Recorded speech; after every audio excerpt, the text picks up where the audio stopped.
Hi, my name is Andrew Heyer, and it's August 17th, 2015, and we are on our trip to Gotha from Leipzig, and we're on a bike trip to follow the path that my father took during World War II. What they did was they attacked and took over a series of towns, and we're on the train with our bikes, and we're going to first start in Gotha. So my dad was a radio operator with the 89th Infantry Division, and they basically took over several towns. And the first day we'll go to Gotha, where they attacked a given sector of the town. Hohenkirchen, which is they mopped up a few enemy strong points. Katterfeld, where they met stiff SS resistance, and Jorgenthal, where they took the village. So that's what we're going to do today. I also wanted to say that based on my dad's experience in World War II, that he was very much against war for the rest of his life. He thought that leaders were too willing to quickly go into war, and they should really give it some serious thought given the horrible things that he saw during the war.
That we are taking on a 2-day trip to Gotha, and this bike belongs to Andrew's cousin Axel. This belongs to Andrew's cousin's daughter Katerina. As you can see, we finally found a bicycle that was small enough for me, and I'm trying to remember all where the brakes are and everything, so that if I don't, I hope I'll remember enough German to curse appropriately.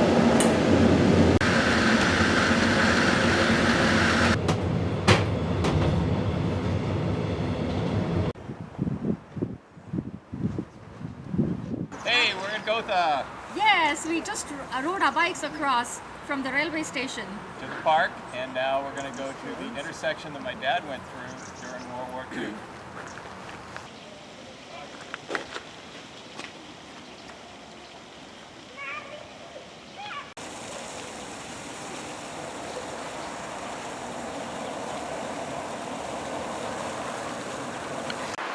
Okay, so this is the Gotha intersection where my dad went through on April 4th, 1945. So he came from Kassel, and they went down that road where that van is turning right now, and then they turned and they went this way to Hohenkirchen. And so his company attacked a portion of Gotha on April 4th, 1945.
Okay, now we're stymied by the rain and heavy traffic on a road that we thought would be a nice country road. So we're stopped, and Bosnia did her darndest to speak German and say we need a cab that can take 2 bicycles. And so they said 3 o'clock, which is about half an hour from now. So we're waiting patiently for this cab. And probably when the German guy says 3 o'clock, he means 3 o'clock. It's not like, you know, Mexico where 3 o'clock means never, probably. So we'll see if he shows up. Okay, the cabbie just drove us past the town of Hohenkirchen right there, where my dad or the company, quote, mopped up a few enemy strong points, and now we're going to continue on to Katterfeld, where there was stiff SS resistance. But on the way, we entered the Black Forest, and I think that's where Dad, with his radio, helped them to take out a tank, which my dad wasn't happy about, that perhaps that person was killed, that soldier was killed. So we're going to look for that. Okay, so Georgenthal is down this road here, but they didn't go down this road and attack Georgenthal. Instead, they went over there, and they went through the Black Forest and attacked Katterfeld, and that's where we're headed. And I think that's where the tank was that my dad helped the tank take out, was right over there. And that's where we're going next. Okay, probably along here somewhere was where that tank was, and this is what my dad had to say. He said, I did use the radio one time and it saved the day. Our soldiers had encountered a German tank near the edge of the forest and were unable to advance. The captain asked the military spotter who was with us to use his cannons to shell the tank. Sorry, Captain, I can't do it. My radio's not working. I thought for a while, then called battalion, and miracles of miracles, my radio was working that time, and asked if their artillery spotter was nearby. When the answer was yes, I turned to the captain. Sir, we could use my radio. The artillery spotter at battalion can pass on messages to the gun crews. In a few minutes, shells were raining down on the tank, and its gunner was either killed or, I hoped, able to get out and surrender. That is as close as I came to killing anyone. I'm not particularly proud of that action, but I guess it was my duty to volunteer to help. Okay, we're entering the Black Forest now. I'm checking the trail. It's just absolutely beautiful, other than it's pouring rain, but it's such a beautiful trail here along this little river. We're still in the rain, and we're still in the Black Forest. This sign right here has lots of directions. It does say the Black Forest is this way, and it's also that way. And it doesn't say anything about Katterfeld. And this road we're thinking about taking right here, but this yellow sign right there says, warning, that's a bad road for 50 meters. But I think we'll be okay, since, how much worse could it get? So you can see we've left the Black Forest, and we found the town of Katterfeld here. And so what happened in this field was one of the Company I soldiers was badly injured in this field. So Kent Kuchman, the medic, went out to retrieve him, and machine gun fire rang out and killed Kent Kuchman, the medic, which deeply angered the captain, because the medics are labeled, they have a big symbol on them saying they're a medic. But it was probably because some 15-year-old kid with a machine gun didn't know any better. At that point, they were using little kids for, fighting. So eventually, soon enough, they captured probably the machine gunner. And what happened was the captain was so mad he hit him. And my dad was very upset about that the captain would lose his professionalism and hit this boy in the jaw because he thought he had killed his medic. But that's the way war is, I guess. Here's another view of the field where Kent Kuchman was killed, and then Katterfeld is on the right there. But actually you can see, if you zoom in, the Ohrdruf concentration camp was that open area down there just past Georgenthal. All right, here's the peaceful town of Katterfeld here. It's hard to believe that there was stiff SS resistance in this town at one time. It seems so peaceful and quiet now, 70 years later. It was early April 1945 when this town was taken over by Company I. Okay, this is the town of Georgenthal that Company I took on April 9th, 1945. Here's the notes from the official record from Company I. It says, when a count had been taken at dawn, it was found that Mustra had been killed and Hillman had been wounded. After artillery had given Georgenthal a huge barrage, we jumped off at 07 hours and met little resistance. Until 1400 hours, we secured the town and cleared the woods of all sides. It was in this latter mission that Wozniak was killed and McCarthy was seriously wounded. At 1400 hours, a company of tired men began a long trek to Gappenheim of the Ohrdruf concentration camp, quote, defame, until it reached Bittstadt at 2000 hours, which we're going to do tomorrow.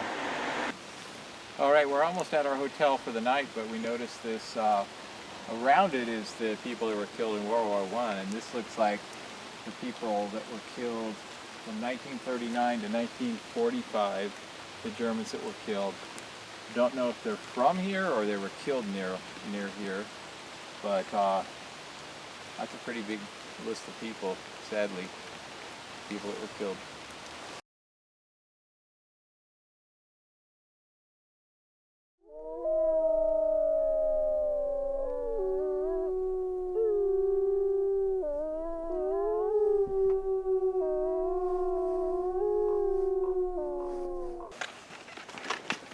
Das jetzt so Nee, und das setzt du jetzt so nach so. da kommst du ja noch.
This is the route of the death march.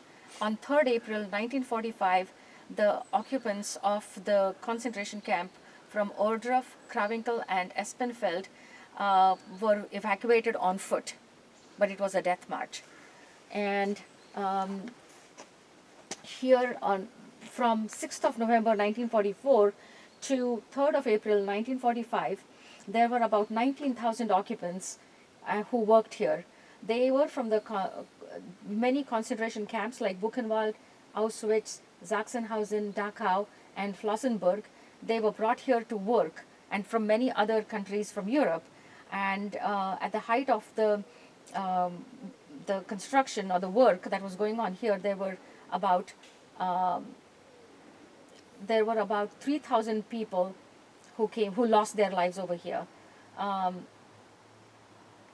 Thousands were brought here from Bergen-Belsen by the SS, and hundreds were living here, and they lost their lives in the death march in the Buchenwald.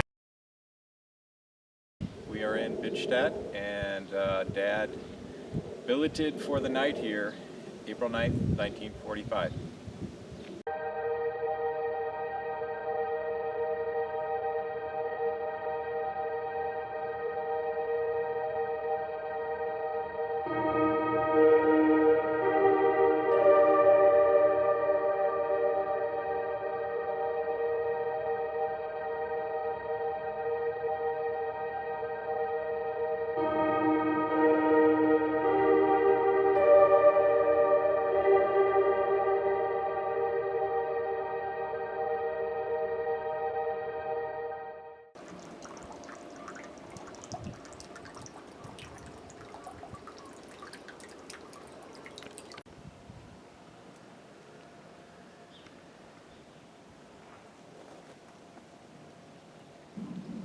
This is a monument to the people who fell in the First and the Second World Wars, and the names are written on the plaque there.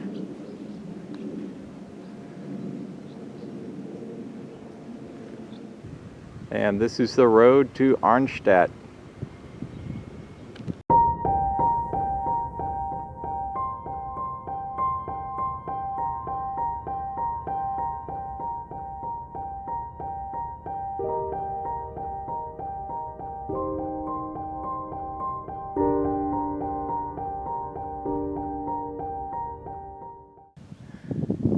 Okay, now we're going to leave the paved road that leads to Arnstadt, which is right there. They didn't go that way. They went this way on this little dirt road, and the reason why is because there's a hill strategically important for taking the city, and we're going to find that hill overlooking the city where my dad was.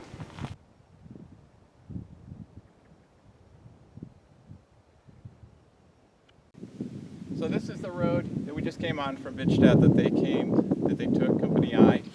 And then right here is likely the first hill. This is where the spotter was that was able to accurately direct the shells onto Company I, which is on the second hill. And you can see we're going to go there. It's you can see the valley through the trees there. We'll get a better view in a little bit. The second hill is right over there, and there's a sign here that says Arnstadt, 1 kilometer.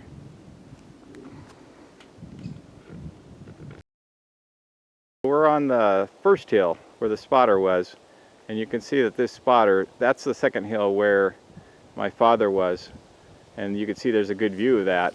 And the town, you can just barely see through the bushes out there, is down there. So we'll go to the second hill now. It's a very rocky road over to the second hill here.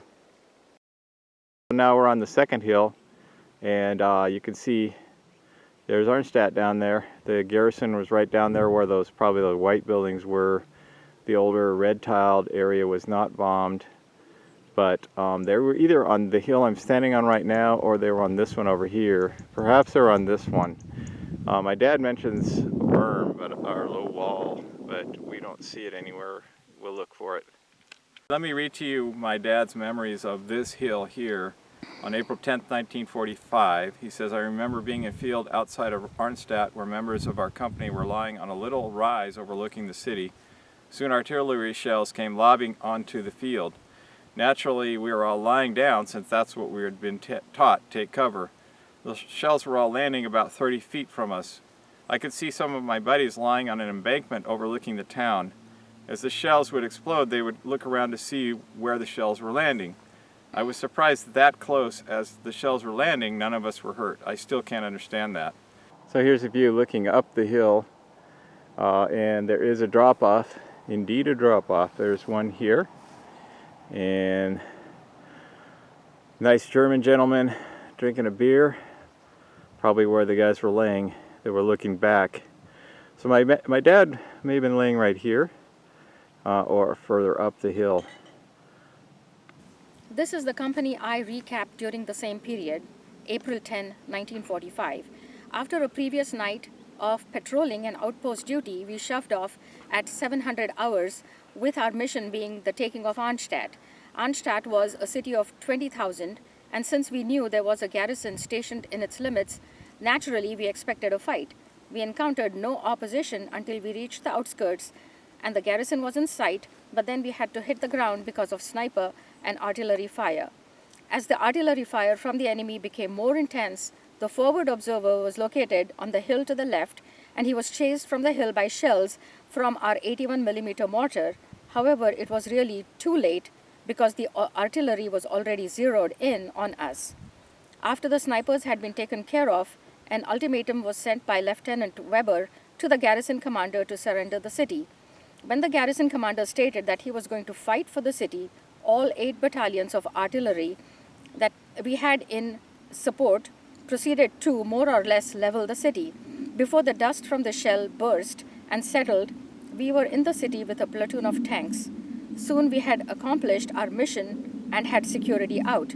However, not without casualties, for we suffered several wounded, among them being Lieutenant Stowell, Booty, Hunter, Posty, Novsky, Hayes, Arvizu, Edwards, Mangano, Dawson, and Dower. To capture Arnstadt, we climbed aboard tanks and rode into the city. We were told to keep up a steady stream of firing so that the enemy would keep under cover. So we did that, making a lot of racket, mostly firing into the air. Once I arrived at an intersection in the city, which we know where that is, we'll go to it next, and watched a little battle between one of our tanks and a gun emplacement in one of the buildings nearby. An officer was standing in front of the tank and observing the directing the fire. When its cannon went off, the officer was picked up and hurled to the ground by the force of the explosion. Now we're looking up at that wall that my dad mentions, and so they basically rode this road down here, rode on the tanks down this road to the town. Okay, so here's a single frame again from the military movie of the troops walking down. You can see the fresh shells have just recently fallen. You take it away. I think this is it. This is the street. So this camera, this video camera is set up exactly where the other camera is. I think I could show you some of that video. The soldiers running down the street. That is the way my dad went. And this is indeed the intersection where they were.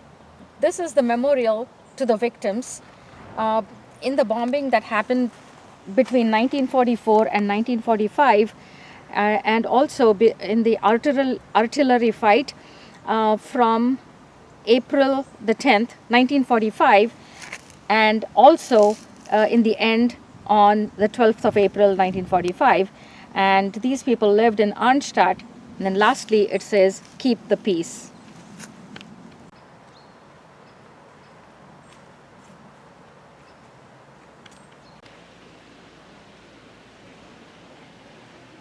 I'm standing in front of the Bach Creed, the Bach Church. We played here from 1703 to 1707. Something my dad did not get to visit in Arnstadt, obviously, and fortunately it wasn't bombed or anything either. This is the intersection that they left Arnstadt on their long march to Reichum. This occurred, they went through the previous intersection on April 10th and they left Arnstadt on April 10th, 1945. So this is the end of their tour that we've been covering. Reichum is far away, we're not going there, so that's the end.